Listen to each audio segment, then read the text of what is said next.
I still remember the sound the pen made when it touched the paper. It wasn't loud, just a soft scratch, but it echoed inside my chest like something final.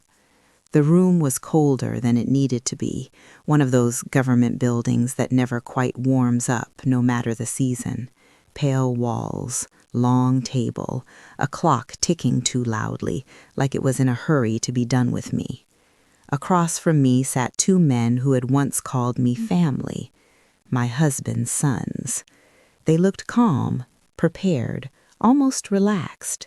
I was the widow in black, the woman everyone expected to break. But I didn't. The lawyer on my side leaned close and whispered, "You can stop this, right now." I shook my head slowly. "No," I said. "Let's finish." The judge asked if I understood what I was signing. I said yes. He asked if anyone had pressured me. I said no. That part was true. No one forced my hand. What they didn't understand, what no one in that room understood, was that I had already lost everything once before. Signing papers didn't scare me anymore. I signed. House, business, land, accounts, all of it. The sons stood immediately after. Relief showed in the smallest ways. One straightened his jacket, the other checked his phone like the future had just opened up for him. They didn't look at me. Not once. As I gathered my purse, I felt something strange settle over me. Not regret, not fear, stillness. Outside, the sun was too bright. Cars passed, people laughed. Life went on like nothing important had just ended. But something had ended, and something else had begun. The truth is, my marriage hadn't been perfect. No one's ever is. But it had been real. 27 years of mornings and arguments and quiet dinners, of building something together that felt solid, permanent, until illness showed up. Illness changes everything. It reveals who waits and who circles. During the last months, it was always me at the hospital, me learning medication schedules, me sleeping in a chair beside his bed. His sons came when it was convenient. Now they were here when it was profitable. I drove home alone that afternoon, pulled into the driveway of a house that no longer belonged to me, sat in the car longer than necessary. Inside, the house was silent. I walked into his study. The room still smelled faintly of his cologne and old books. I sat in his chair without asking permission from anyone. I opened the desk drawer he always kept locked. Inside was something I had never seen before. A small brass key. Worn, old, intentional. My husband never kept useless things. I held the key in my palm and felt a calm certainty settle deep inside me. They thought I had given up. They had no idea what he left behind. The house sounded different once the door shut behind me. Not louder, not quieter. Empty in a way that pressed against my ears. I set my purse on the kitchen counter and stood there, staring at it like it belonged to someone else. The key sat inside, heavy as a secret. I could feel it even without touching it again. I moved through the house slowly, like I was learning the layout for the first time. The hallway where the paint never quite dried evenly, the living room rug we argued about for weeks before buying, the chair near the window where he always read the paper, glasses sliding down his nose. Everything was still here, but none of it was mine anymore. That was the part people don't understand. Loss doesn't always arrive by force. Sometimes it arrives politely, with documents, with signatures, with quiet smiles from people who believe they've earned your absence. I poured myself a glass of water and took one sip before setting it down, untouched. My hands weren't shaking. My heart wasn't racing. I felt hollow and strangely alert. I went back to the study. His study. No, the study. I sat in his chair again, the leather creaking softly beneath me. I opened drawers I'd never opened before, not because I wasn't allowed, but because I'd never needed to. Marriage had made certain things feel shared without question, until it didn't. The bottom drawer held folders neatly stacked, business documents, old warranties, receipts from years ago. Nothing unusual, but the key didn't belong here. I stood and walked toward the bookshelf, running my fingers along the spines. History, economics, gardening, the same books he reread every few years like old friends. Behind one shelf, taped carefully to the wood, was an envelope. No name, no stamp, just sealed. Inside was a folded piece of paper with one line written in his handwriting. If you ever feel rushed, stop. I read the line again. If you ever feel rushed, stop. The past few weeks replayed in my mind. The way his sons pushed timelines, the urgency, the pressure disguised as concern. Sign quickly, decide now, don't complicate things. My chest tightened. They hadn't been afraid of conflict. They'd been afraid of time. I folded the note carefully and slipped it into my pocket. Then I picked up the key again. The next morning, I drove to the bank listed on the small card I'd found behind his license. It wasn't our usual bank. That alone felt deliberate. The building was older, solid, the kind of place that didn't try to impress. A woman at the counter asked how she could help. I think my husband left something here. I have a key. She didn't ask questions. She nodded and gestured toward the stairs. As I followed her down, my pulse finally changed pace. Not fast, focused. Whatever waited below, I knew one thing with absolute clarity. My husband hadn't abandoned me. He had prepared. The air downstairs was colder, not the uncomfortable kind, the deliberate kind. The woman from the counter walked ahead of me, her heels tapping softly against stone steps that had probably been worn smooth by decades of quiet secrets. The walls were thick, old, built for permanence. She stopped in front of a narrow room with a small table and a single chair. "Take your time," she said gently, then left without another word. The metal box sat in the center of the table. No markings, no drama, just weight. I held the key in my hand for a long moment before using it. My husband had always believed in timing, in letting things unfold when they were ready instead of forcing answers. The lock turned easily, too easily. The lid opened with a muted click. Inside were folders neatly arranged, paper-clipped stacks, envelopes sorted by date, everything exactly the way he did things, organized, intentional, patient. The first document I picked up was a bank statement. The numbers didn't make sense at first. I read them again, then a third time. This wasn't a checking account or savings. It was something else, something larger. Transfers made quietly, consistently, over time. My breath caught, not because of the amount, but because of the care. This wasn't hidden money. This was protected money. I set the statement down and picked up the next item, printed emails. The names stopped me cold. His sons.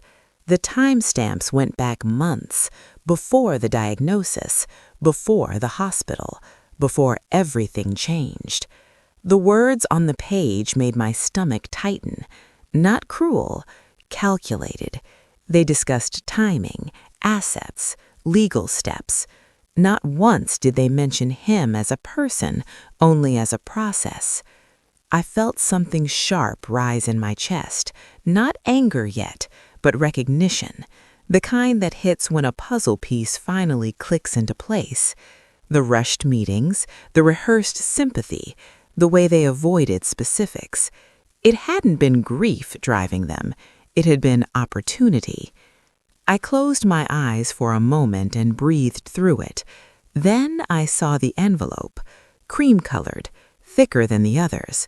My name written across the front in his familiar slanted handwriting. I didn't open it right away. Instead, I finished looking through the box.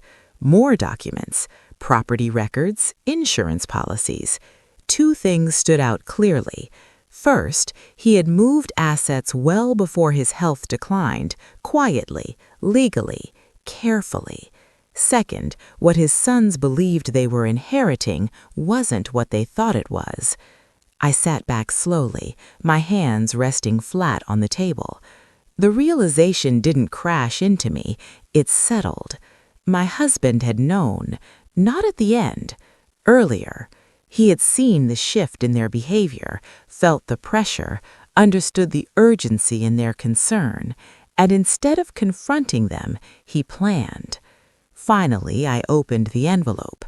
Inside was a single letter. No legal language, no explanations, just his voice. "I needed you to be free to choose," it began, not cornered, not rushed. Tears blurred the page, but I kept reading. "They believe strength is loud. You and I know better." I pressed the paper to my chest. This wasn't revenge. This wasn't control. This was trust. And suddenly, signing those papers made perfect sense. Because he hadn't left me powerless. He had left me time. I didn't tell anyone what I found. Not my lawyer, not a friend, not even myself, not fully. I closed the safety deposit box, slid the letter back inside, and walked out of the bank like I'd only deposited a check. My face didn't give anything away. That came naturally. Years of smoothing things over had taught me how to keep storms quiet. But something had shifted. When you realize you've been underestimated, you don't rush to correct it. You let it work for you. The first call came the next morning, the younger son. His voice was soft, almost friendly, too friendly. "Just wanted to check on you," he said. "Make sure you're doing okay with everything?" Everything. I pictured the email he'd written months earlier, the one discussing timelines and transfers like my husband was already gone. "I'm fine," I said, "just taking things day by day." A pause. Then, "You didn't find anything unusual while sorting through his things, did you?" There it was, lightly asked, casually placed. "No, nothing out of the ordinary." That wasn't a lie. What I found was extraordinary. The older son emailed later that afternoon, short, direct. "We need to finalize remaining details soon. Delays only complicate things." I stared at the screen, then closed my laptop. For the first time in weeks, I wasn't reacting. I was choosing. That evening, I reread the letter my husband had written me, slower this time, less like someone searching for answers, and more like someone listening. If you ever feel rushed, stop. They were rushing again, so I stopped. I didn't return calls the next day, or the day after that. I let the silence stretch, let it breathe. On the third day, they showed up at the house. No warning, just the sound of tires in the driveway and voices on the porch. I opened the door calmly. The older one smiled too fast. We were nearby. A lie, and a bad one. "We thought we'd help you pack," the younger added, stepping forward like he belonged there. "I'm not packing yet." Their smiles slipped. "Well," the older one said, "we assumed." "I know what you assumed, but I'm not ready." The younger one glanced past me into the house as if trying to read the walls. "You don't need to make this harder than it already is," he said. I met his eyes. "I'm not. You are." They stayed for 10 uncomfortable minutes, asked for timelines, suggested solutions, offered help I didn't ask for. When they finally left, the older one turned back. "You've been very quiet. That worries people." I smiled. It shouldn't. That night, I sat alone at the kitchen table and realized something important. They weren't confident anymore. They were afraid, and fear makes people sloppy. Pressure doesn't shout at first. It hums, low, persistent, like a refrigerator you don't notice until it suddenly stops. The sound began with emails, not emotional ones, not angry ones, professional. Subject lines like timeline clarification and next steps, language that pretended we were all on the same side. I didn't respond. Then the phone call started again, this time from their attorney. He left a voicemail using my first name too easily, like familiarity might soften whatever followed. "We just want to avoid unnecessary complications," he said. "These matters are best resolved quickly." Quickly. There it was again. I listened to the message twice before deleting it. That afternoon, I visited my own lawyer, not the one my husband's sons preferred, not the one who already knew their version of events. A different one, younger, quieter, sharp in a way that didn't need volume. I laid a single document on his desk, not the letter, not the accounts, just one property record. He studied it carefully. "This isn't clean," he said. "No," I replied, "it isn't. And whoever is pushing you to move fast knows it." I nodded. He leaned back. People rush when they're afraid of discovery. That word landed exactly where it should have. Discovery. Back home, the house felt less like a burden and more like a stage. Every room held something they assumed they already owned. That assumption had made them careless. I found it in the small things. A forwarded email that shouldn't have included me. A voicemail sent accidentally instead of deleted. A sentence repeated too often, as if rehearsed. One message stood out. The older son speaking to someone else, someone impatient. "She hasn't pushed back yet, but she's not moving either. That's a problem." I saved the message, not for leverage, for clarity. They weren't worried about fairness. They were worried about time. That evening, I took out my husband's letter again. This time, I noticed something I'd missed before. A date scribbled at the bottom. Months before his diagnosis, before the hospital, before anyone thought he was vulnerable. He had started preparing early, which meant he had noticed something change even earlier than that.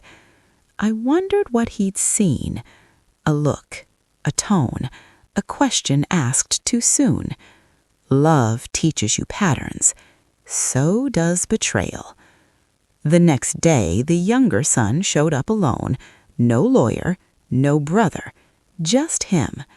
He said, "I think we got off on the wrong foot," standing awkwardly in the doorway. I didn't invite him in. He shifted his weight. "We don't want this to turn ugly." I folded my arms loosely. "Then don't make it." He hesitated, then lowered his voice. "Did Dad say anything to you before he passed?" The question was casual. The intent was not. I studied his face. "No," I said, "nothing unusual." His shoulders relaxed just slightly. Too slightly. He smiled. "Good, that's good." As he walked away, something settled firmly in my chest. They were running out of room, and they knew it. The thing about careful people is this: they assume everyone else is careless. That's the mistake my husband's sons made. They believed speed could outrun scrutiny, that urgency could blur details, that grief would keep me from noticing patterns. But grief sharpens certain instincts. It strips away noise. The details surfaced on an ordinary Tuesday morning. No dramatic knock, no sudden revelation, just a routine visit to the county records office. I told myself I was only there to confirm timelines, to understand what exactly I'd signed away. I wanted clarity, not ammunition. That's what I told myself. The clerk was young, polite, bored. She typed names into a system without emotion, properties, filings, liens. Then she paused. "That's strange," she said. I looked up. "What is?" She turned the screen slightly toward me. "This property transfer was filed twice." My stomach tightened, but I kept my voice steady. "Is that unusual?" She said, "Not unheard of, but the first filing was withdrawn, no explanation attached." Withdrawn? By whom? The timestamp mattered. It was filed during my husband's final hospital stay. I thanked her and walked outside into the sunlight, my heart beating just a little faster now, not with fear, but with alignment. Something fit. That afternoon, I reread the documents from the safety deposit box, slower this time, cross-checking dates, comparing signatures, looking not for drama, but for inconsistencies. There it was, a signature that wasn't quite right. Close, careful, but not his. I didn't accuse anyone. I didn't call a lawyer. I made tea and sat at the table like nothing had changed. That evening, the older son called, straight to the point. "We need to talk. There's confusion around some paperwork." I almost smiled. "What kind of confusion?" I asked. "Clerical issues," he said quickly. "Nothing serious. We just want to make sure nothing outdated gets in the way." Outdated. I pictured the withdrawn filing, the rushed replacement, the assumption that I wouldn't look backward once I'd been pushed forward. "I agree. Clarity is important." His relief came too quickly. "Good," he said. "We'll handle it." After the call, I sat very still. They were trying to clean up something they thought I hadn't seen, which meant it mattered. I didn't sleep much that night, not from anxiety, but from awareness, like standing at the edge of a room you've never entered before. In the early morning hours, I finally understood why my husband had been so precise, why he left me choice instead of instructions. He didn't want me to react. He wanted me to observe. By dawn, I knew what I would do next. Not confront, not reveal. I would let them keep correcting mistakes I never pointed out, because people reveal the truth fastest when they believe they're fixing it. The meeting was scheduled for 10 o'clock.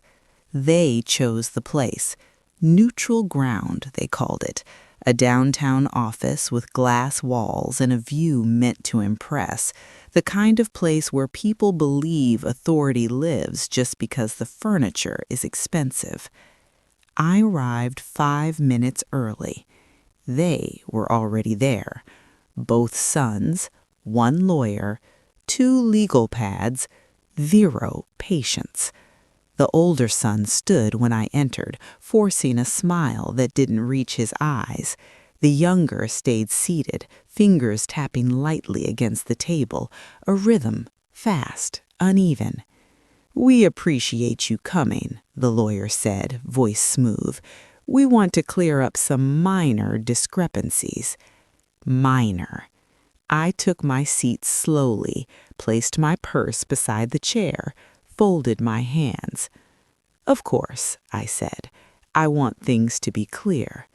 The lawyer slid a folder toward me. "There were some early drafts filed during your husband's illness. Clerical mistakes. We've corrected them."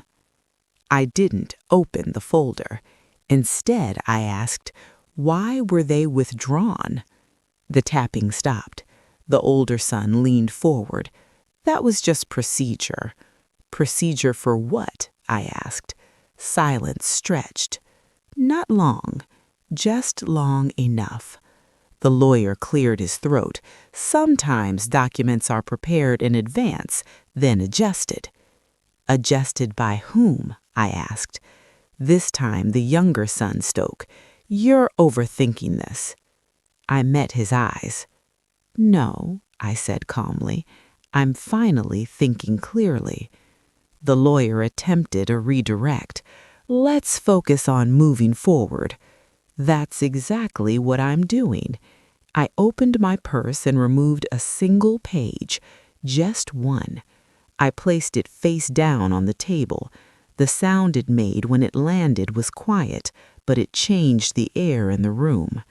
"That," I said, "is a copy of a filing time-stamped during my husband's hospital stay." The lawyer stiffened. "Where did you get that?"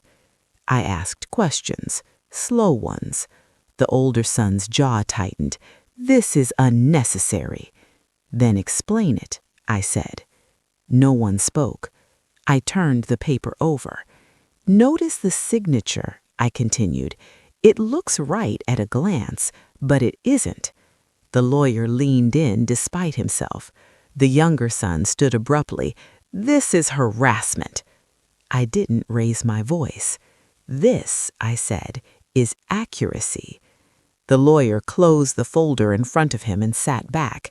"We need a moment," he said. The son stepped outside with him. Through the glass wall, I watched them. The older one spoke sharply. The younger paced. The lawyer held up a hand, firm, controlling. For the first time, I wasn't the one waiting. When they returned, the lawyer looked different, less polished, more careful. "Mrs. Hale," he said, using my name properly for the first time, "we believe it would be wise to pause all transfers." Pause. I nodded once. "Yes," I said, "it would." As I stood to leave, the older son spoke, his voice low. "You're making this harder than it needs to be." I turned back. "No," I said, "I'm making it accurate." Outside, the city moved as usual, cars, voices, life. But behind that glass wall, the ground had shifted, and they felt it. Silence can hide a lot, but when it stretches too long, people start to notice.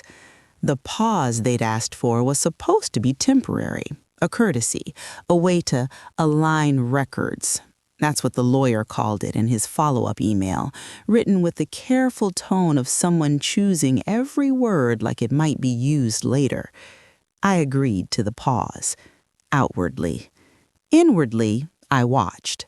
The first thing to change was how other people spoke to me. A neighbor mentioned seeing unfamiliar cars at the house once owned by my husband's company.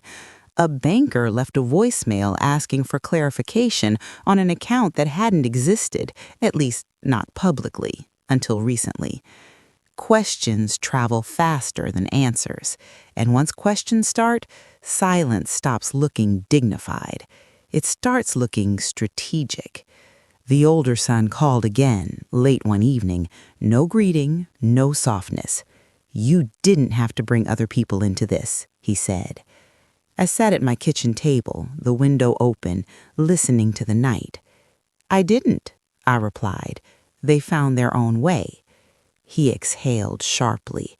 "You're enjoying this." "No," I said honestly. "I'm understanding it." That seemed to unsettle him more than anger ever could. The younger son tried a different approach. He showed up unannounced again. This time he didn't pretend to be helpful. "He can fix this. There's still time." "For what?" I asked. He hesitated.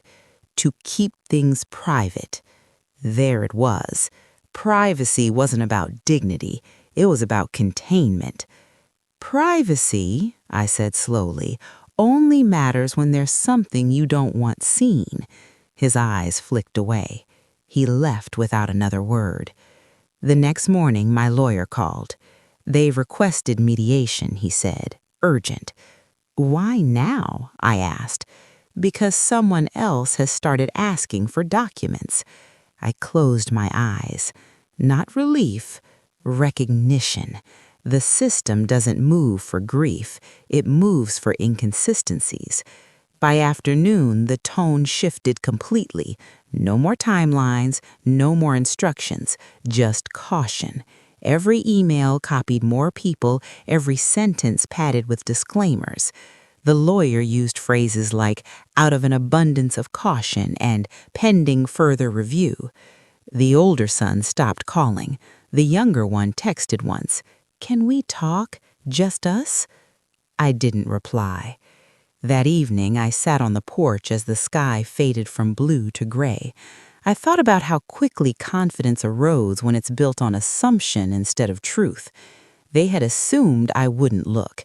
They had assumed I wouldn't wait.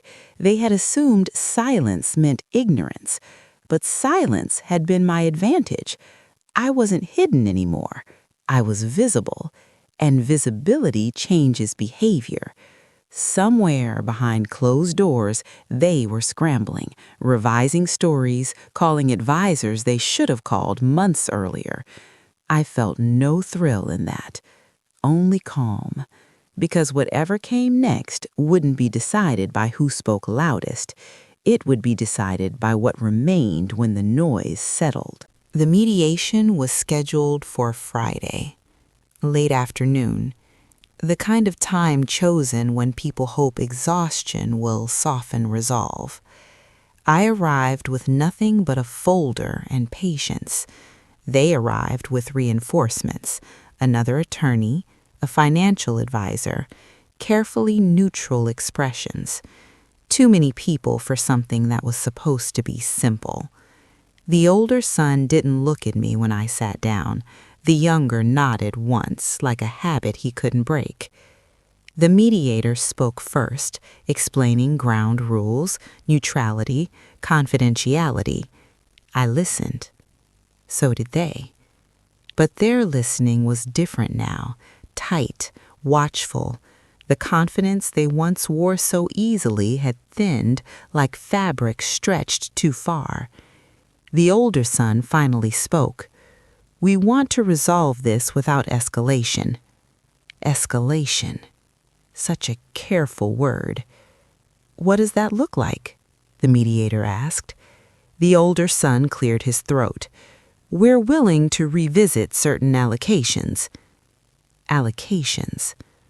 I smiled faintly. Not because it amused me, because it revealed everything. "You rushed," I said quietly, "and now you want to renegotiate." The lawyer beside him stiffened. "Mrs. Hale, that's not—" "I wasn't speaking to you," I said gently. The room went still. The younger son leaned forward.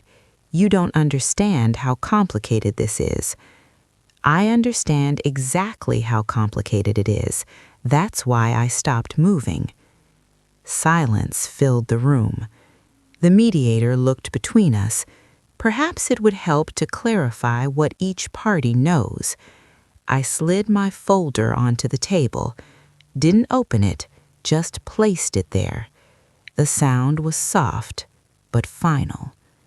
"I know," I said, "that documents were filed, withdrawn, and replaced during a time when my husband was sedated."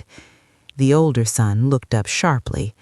"I know," I continued, "that pressure was applied before his diagnosis was fully understood." The younger son's foot tapped against the floor.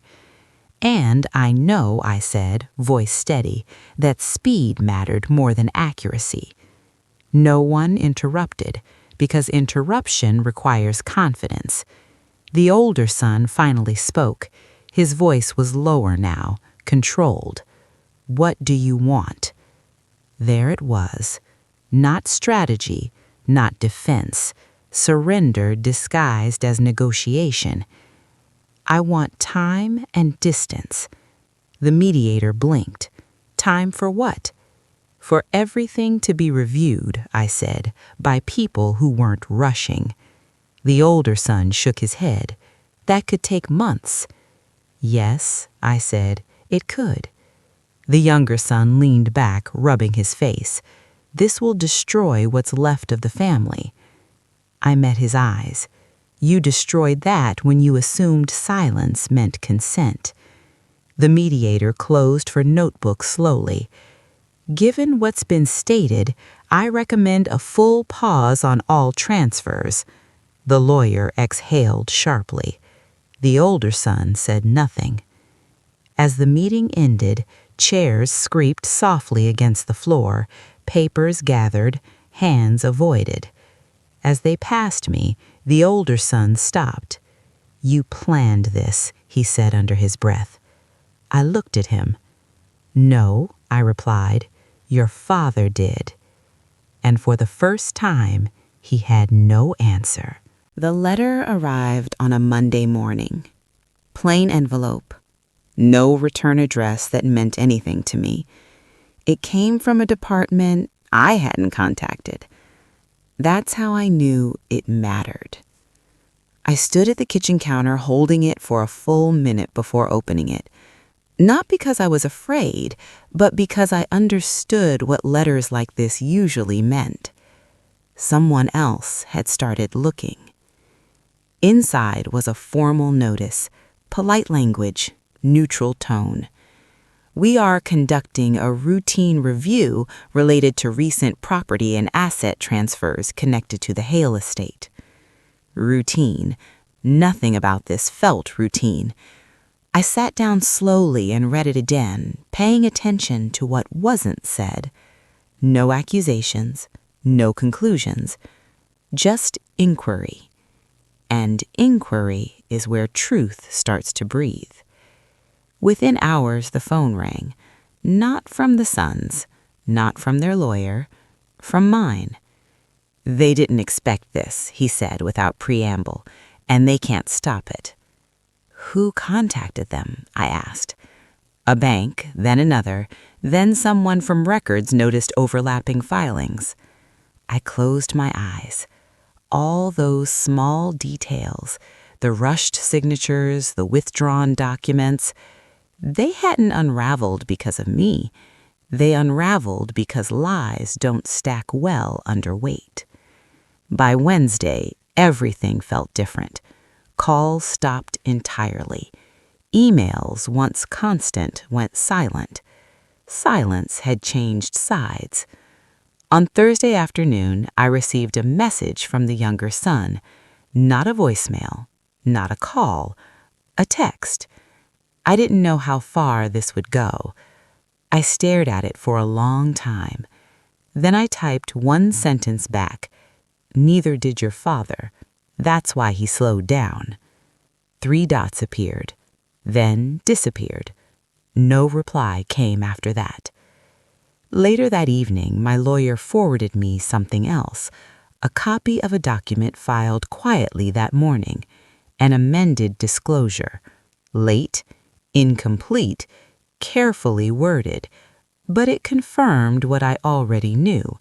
There had been pressure, there had been early filings, there had been hints of authority that didn't quite exist, and now those hints were being examined. That night, I took out my husband's letter again. I read the line I now understood best. I needed you to be free to choose. He hadn't wanted me to fight in court. He hadn't wanted revenge. He wanted me outside the blast radius, so that when the truth surfaced, as it always does, I wouldn't be standing in front of it. I would be watching from a distance. By Friday, the older son called. His voice sounded unfamiliar, stripped. This has gone too far, he said. No, I replied calmly. It's finally gone far enough. You could stop this. You could tell them it's a misunderstanding. I almost felt sorry for him then. Almost, I said. Truth doesn't reverse on command. It waits until it's seen. The call ended without goodbye. I sat in the quiet afterward, listening to the house settle. This wasn't victory. This was gravity. And gravity doesn't take sides. It just pulls things down to where they belong. Consequences don't arrive all at once. They come in pieces. A notice here, a phone call there, a meeting that suddenly includes people who don't smile. The first thing that changed was tone, not just with me, but everywhere. My lawyers started using words like exposure and liability. The banks stopped saying pending and started saying required. Files that once moved quietly now carried numbers and initials and deadlines. The older son didn't call again. The younger did, once. His voice sounded smaller than I remembered, less certain, less rehearsed.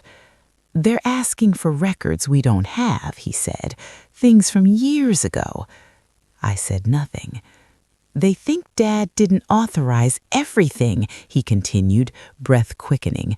"They think someone acted on his behalf." I closed my eyes. My husband had been meticulous. He kept copies of everything, originals too, labeled, dated, witnessed. He hadn't trusted urgency. "I can't help you," I said finally. A long pause followed. "You won't?" he asked. "No," I replied. "I won't interfere." That word mattered, interfere, because I wasn't causing this. I was refusing to stop it. When the call ended, I felt something unfamiliar rise up. Not satisfaction, not anger, relief. The kind that comes when you realize you no longer have to manage other people's damage. A week later, a courier delivered another envelope. Inside were requests, formal, direct. They wanted statements, clarifications, timelines from everyone, except me. That's when it hit. I wasn't a subject. I was a witness, and witnesses don't scramble. They remember. The house felt lighter after that, like something heavy had finally been lifted from the walls. I opened windows, let air move through rooms that had felt closed for too long. I packed a few boxes, not because I had to, but because I wanted to. Photographs, books, the small things that still felt like mine. I didn't rush. There was no one left to rush me. One afternoon, while sorting through old mail, I found a note my husband had written years earlier and never sent. No envelope, no address, just a sentence. "We protect what we love by being honest about who we trust." I sat with that for a long time. He had trusted me with truth and trusted time to do the rest. By the end of the month, I heard through my lawyer that the situation had shifted from review to action. More people involved, fewer options. I didn't ask for details. I didn't need them. Somewhere, behind closed doors, the sons, who had once spoken so confidently about inheritance, were learning a quieter lesson, that what you rush to take often costs more than what you wait to earn. And I was done paying. When the noise finally faded, it left behind something I hadn't expected. Space. Not emptiness, not loneliness. Space to breathe without waiting for the next demand. The house, once heavy with tension, began to feel neutral, like it was done holding secrets. I noticed small things again. The way sunlight moved across the floor in the afternoon, the hum of the refrigerator at night, the soft creak of the stairs I'd memorized over decades. I started packing slowly, not because I had to leave, because I wanted to decide what stayed. Each box became a question. Did this belong to who I was, or who I had been asked to be? Some things were easy, old paperwork, duplicates, objects that had only ever existed to serve someone else's comfort. Others took longer. Photographs, notes, books with margins filled in his handwriting. I didn't rush those. Grief doesn't like speed. Neither does healing. I moved into a smaller place across town. Nothing dramatic, just quieter. Fewer rooms, more light. A porch that caught the morning sun. The first night there, I slept with the windows open. No alarms, no phone calls, no waiting. It felt strange how quickly peace settles when it's finally allowed to stay. People asked questions, of course. Friends I hadn't seen in years reached out, some with concern, some with curiosity, some with opinions they'd held quietly until they felt invited. I didn't correct anyone. Letting people misunderstand you can be a kind of freedom. I spent mornings walking, afternoons reading, evenings doing absolutely nothing and learning not to feel guilty about it. One afternoon, while unpacking the last box, I found my husband's watch, the one he stopped wearing when his hands began to shake. I held it for a long time, then placed it in the drawer beside my bed. Not hidden, not displayed, just present. I thought about the woman I'd been at the courthouse, the one who signed papers without flinching. People still asked why I didn't fight harder. I never answered directly, because the truth was simple and complicated at the same time. I didn't fight because the fight wasn't mine. I chose patience, and patience had done what shouting never could. Late one evening, sitting on the porch, I realized something quietly profound. I wasn't waiting anymore. Not for resolution, not for apology, not for closure. Closure had arrived without announcement. It came disguised as ordinary days. And ordinary days, I was learning, were a privilege. Understanding doesn't arrive with fireworks.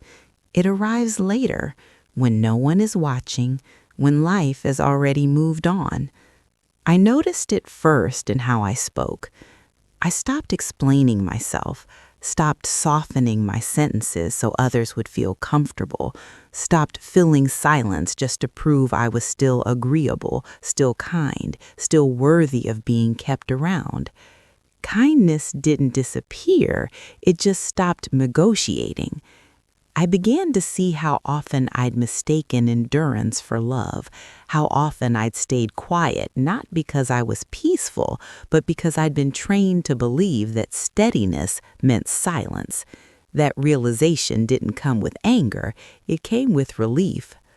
I joined a small library group that met on Tuesday afternoons. No pressure, no expectations, just people talking about books and occasionally about their lives. No one there knew my story. No one needed to.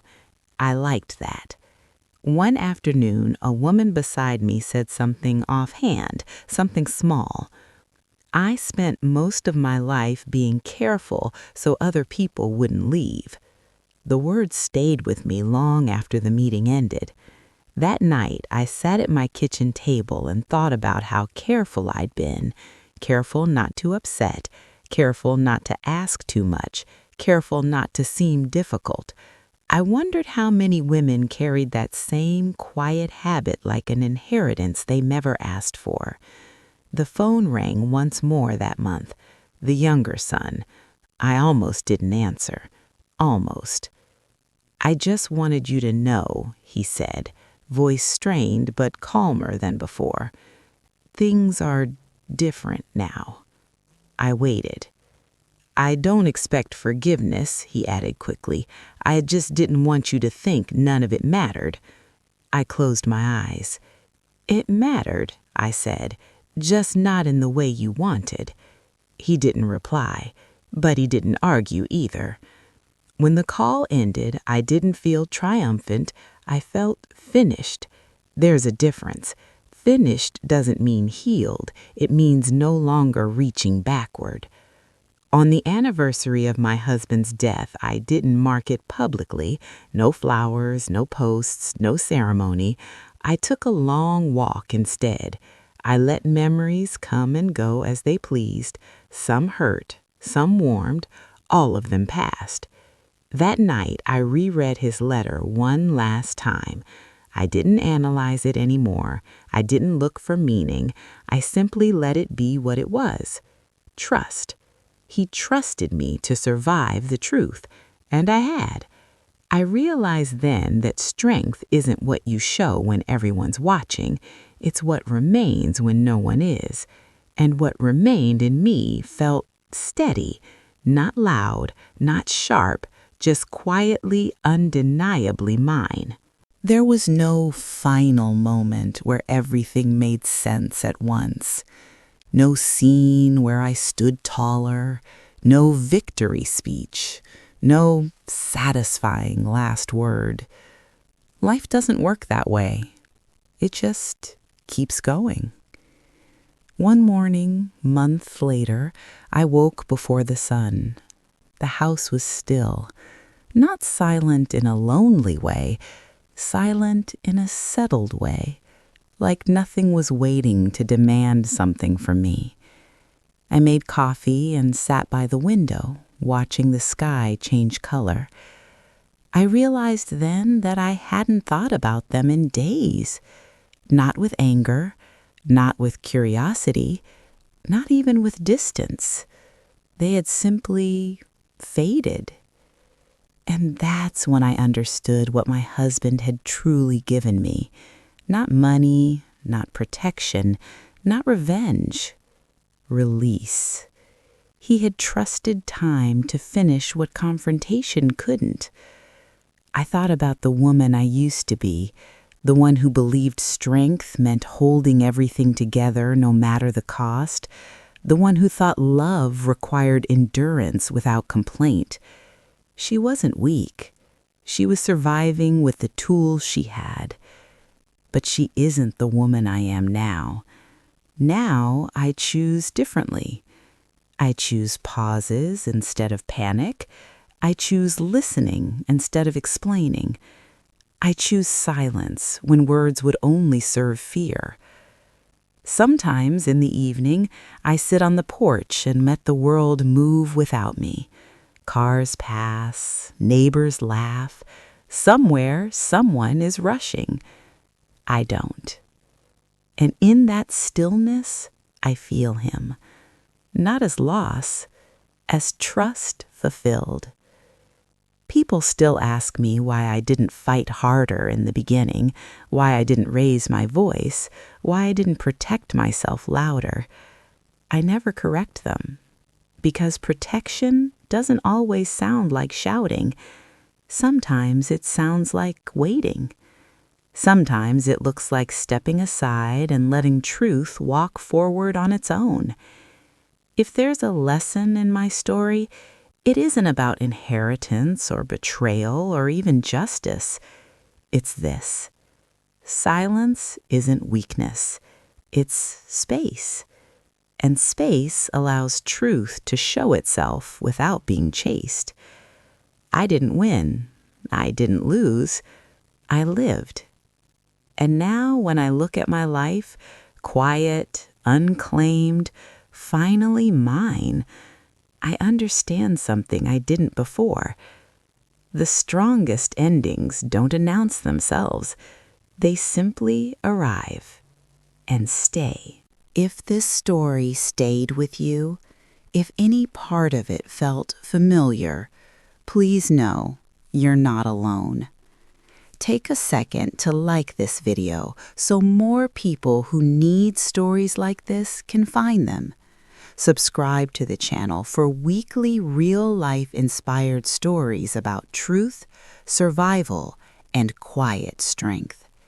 And if you feel safe, share your thoughts in the comments. Your voice matters more than you think. Stories like this don't end when the video stops. If you believe stories can protect, awaken, and heal, Subscribe now and turn on notifications so you never miss the next chapter. Every subscribe helps this channel keep telling the stories others are afraid to tell. Have you ever been made to doubt your own memory or seen someone else go through it? Did you see the warning signs before the truth came out? I read every comment. Until next time, trust your memory, protect your voice, and never let anyone else write your ending. Subscribe. Stay aware. Stay strong.